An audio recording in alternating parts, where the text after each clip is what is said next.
نحمده ونصلي على رسوله الکریم اما بعد۔ ترجمے والے قرآن پاک کا صفحہ نمبر 847، 23واں پارہ، سورہ صاد، پہلا رکوع، آیت نمبر 6 تا 11۔ اعوذ باللہ من الشیطان الرجیم، بسم اللہ الرحمن الرحیم۔ وانطلق الملأ منهم أن امشوا واصبروا على آلهتكم إن هذا لشيء يراد ما سمعنا بهذا في الملة الآخرة إن هذا إلا اختلاق أأنزل عليه الذكر من بيننا بل هم في شك من ذكري بل لما يذوقوا عذاب أم عندهم خزائن رحمة ربك العزيز الوهاب أم لهم ملك السماوات والأرض وما بينهما فليرتقوا في الأسباب جند ما هنالك مهزوم من الأحزاب صدق اللہ العظیم۔ ان آیات کا شان نزول سورہ صاد کے تعارف میں بیان ہو چکا ہے۔ سرداران قریش نے جب نبی پاک صلی اللہ علیہ وسلم سے لا الہ الا اللہ سن لیا، جو کچھ وہ پیشکش لے کر آئے تھے، جواب میں یہی کہا کہ یہ ایک بات مان لیں، تو انہوں نے کہا چلو اٹھو یہاں سے اور اپنے معبودوں پر جمے رہو۔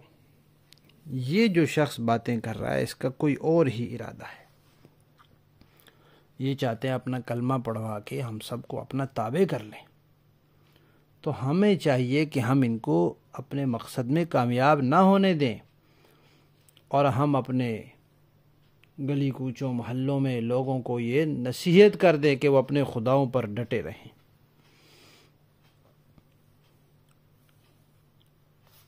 تو ان کی جو یہ بات تھی مشرکین مکہ کی کہ اس رسول کا کوئی مقصد ہے، وہ بات تو ٹھیک تھی کہ رسول کا مقصد ہے، لیکن مقصد وہ نہیں تھا جو وہ سوچ رہے تھے۔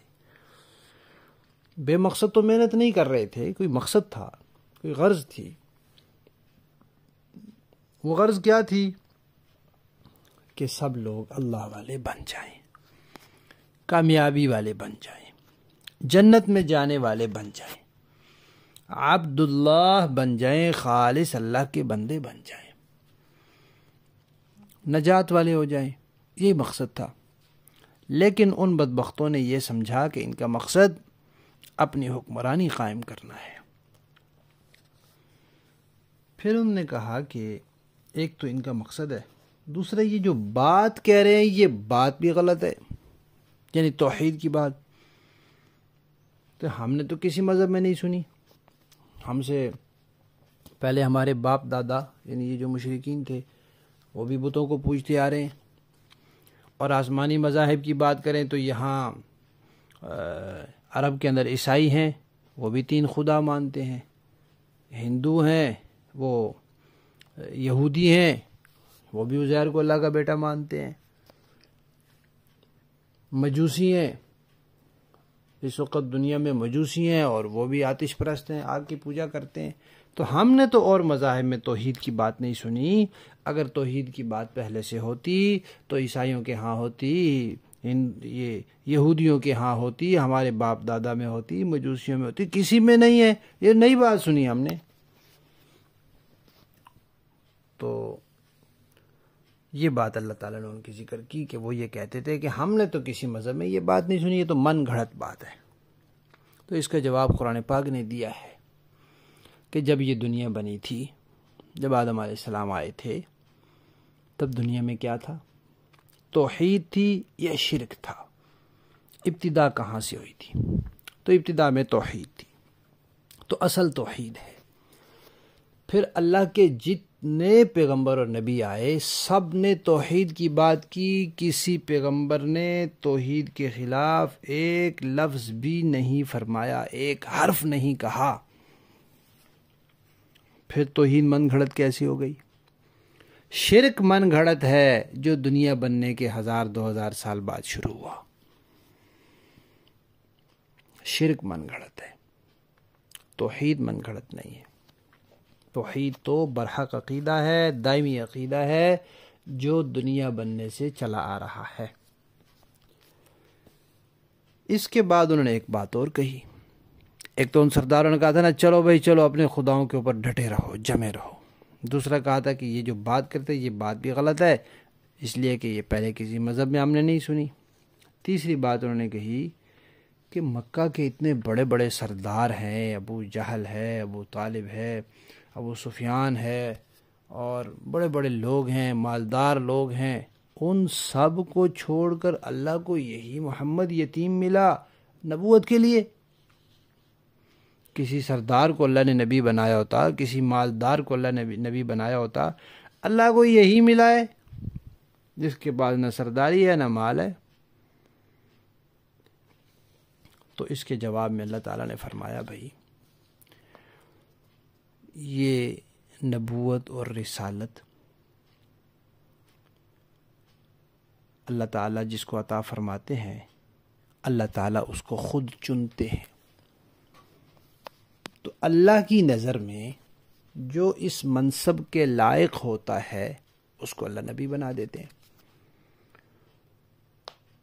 اب اللہ تعالیٰ جو ہیں وہ عالم الغیب ہیں، علام الغیوب ہیں، ہر چیز کو جاننے والے ہیں۔ کیا ان میں سے کوئی ہے جو ہر چیز کو جاننے والا ہو؟ اللہ تعالیٰ نے یہ اختیار اپنے ہاتھ میں رکھا ہے کہ کس کو نبی بنانا ہے کس کو نہیں۔ کیا ان کے ہاتھ میں یہ اختیار ہے کہ یہ دخل دے سکیں کہ جی فلاں کو نبی بناؤ فلاں کو نہ بناؤ، یا ان سے مشورہ لیا جائے پہلے؟ اللہ تعالیٰ کائنات کے خالق اور مالک ہیں، تو مالک کو اختیار ہے۔ اللہ کو کیا ضرورت ہے کہ کسی سے پوچھے ہاں بھائی تم بتاؤ کہ تمہیں یہ پسند آیا یا نہیں پسند آیا؟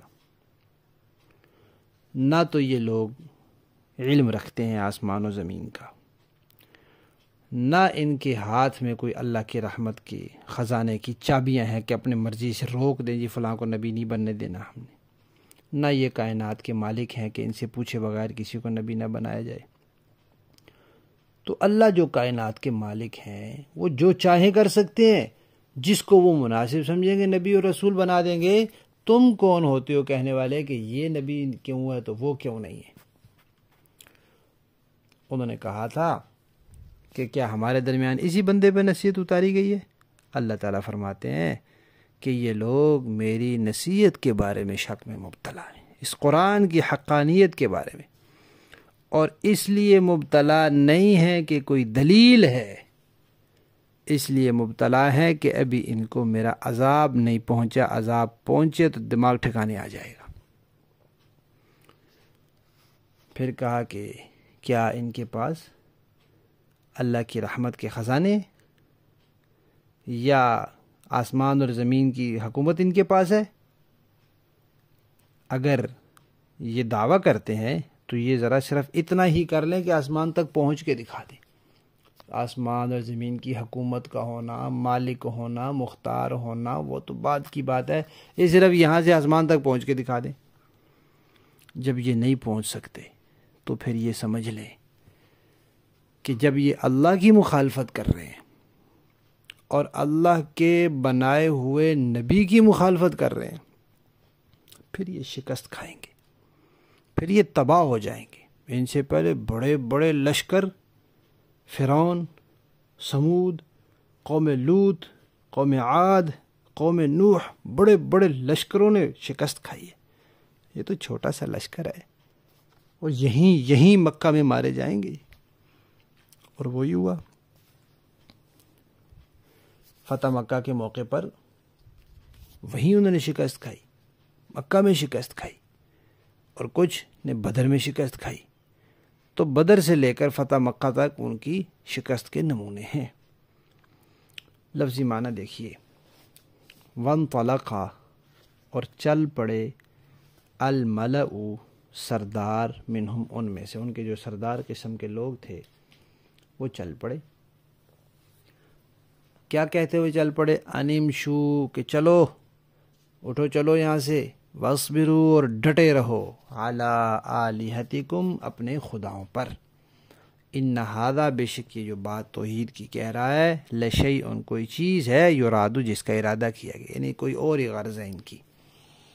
ما سمعنا، نہیں سنی ہم نے، بہذا، یہ توحید والی بات، فی الملت الاخرہ، کسی پچھلی ملت میں، ان ھذا، نہیں ہے یہ، الا، مگر، اختلاق، گھڑی ہوئی بات، من گھڑت بات۔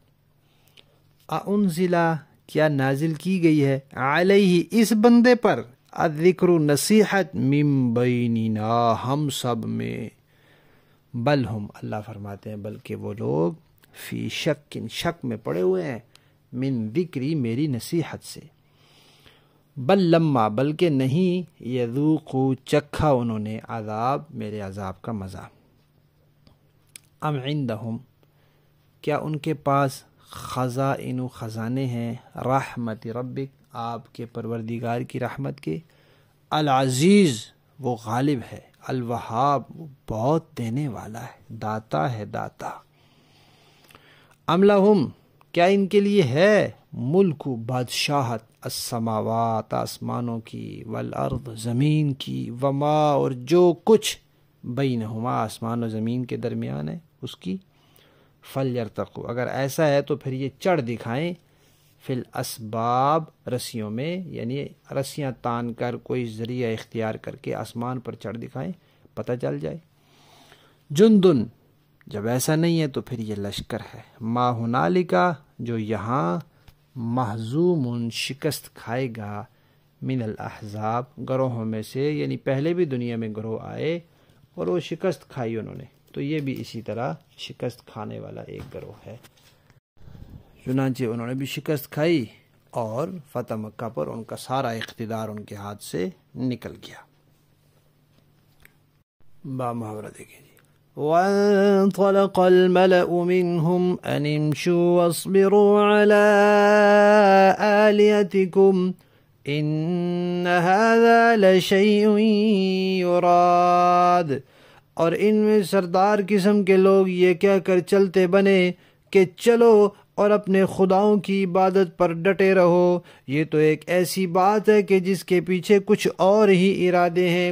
ما سمعنا بهذا في الملة الآخرة ان هذا الا اختلاق، ہم نے تو یہ بات پچھلے دین میں کبھی نہیں سنی اور کچھ نہیں، یہ تو من گھڑت بات ہے۔ انزل علیہ الذکر من بیننا، کیا یہ نصیحت کی بات ہم سب کو چھوڑ کر اسی شخص پہ نازل کی گئی ہے؟ بل ہم فی شک من ذکری، بل لما یذوقوا عذاب، اللہ فرماتے ہیں اصل بات یہ ہے کہ یہ لوگ میری نصیحت کے بارے میں شک میں مبتلا ہیں، بلکہ انہوں نے ابھی میرے عذاب کا مزہ نہیں چکھا۔ ام عندهم خزائن رحمت ربک العزیز الوہاب، تمہارا رب جو بڑا داتا ہے اور زبردست ہے، کیا اس کی رحمت کے سارے خزانے انہی کے پاس ہیں؟ ام لہم ملک السماوات والارض وما بینہما فلیرتقوا فی الاسباب، یا پھر آسمانوں اور زمین اور ان کے درمیان ہر چیز کی بادشاہت ان کے قبضے میں ہے، پھر تو انہیں چاہیے کہ رسیاں تان کر اوپر چڑھ جائیں۔ جند ما ہنالک مہزوم من الاحزاب، ان کی حقیقت تو یہ ہے کہ یہ مخالف گروہوں کا ایک لشکر سا ہے جو یہیں پر شکست کھا جائے گا۔ صدق اللہ۔